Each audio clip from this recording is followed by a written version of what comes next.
Good morning বন্ধুরা, আজকে আমি চলে এসেছি আরও একটা নতুন ব্লগ নিয়ে।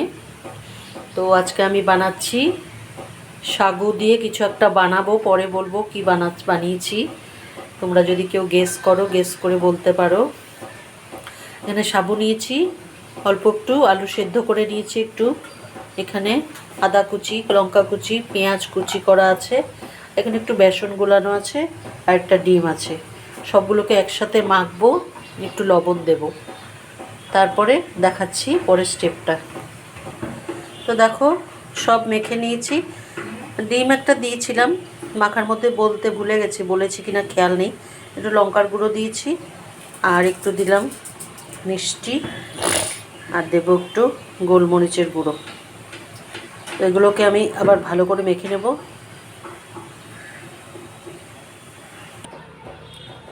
তো এবার আমি ভেজে নেব। একটু তেল দিয়ে দিলাম। তাওয়াটা আমার একটু বড়া করেছিলাম, ওই জন্য তাওয়াটা ভরানো ছিল, তাওয়াটার মধ্যেই করে দিচ্ছি।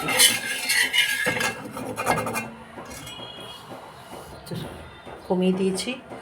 আর এখানে আছে, দেখো এরকম হতে হবে, বেশি পাতলা হয়ে গেলে মুশকিল হয়ে যাবে, আর বেশি ঘনও না, এরকম। তো আমি এখানে এক হাতা নিয়ে নিচ্ছি।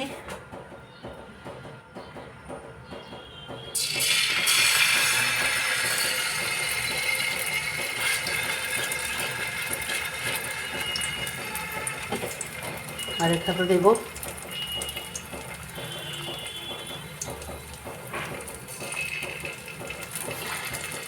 এবার এটাকে ছড়িয়ে দেব।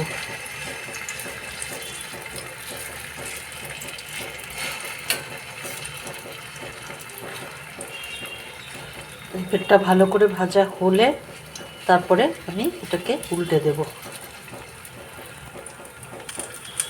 এবার দেখো, এবার উল্টে দেব। এদিকটা কিরকম সুন্দর ভাজা হয়ে গেছে। এটাকে এরকমভাবে ভেজে নেব, কমিয়ে কমিয়ে ভাজতে হবে একটু। তো হয়ে গেছে, দেখো এটা হলো সাবুর পরোটাটাকে আমি এরকম করে বানিয়েছি।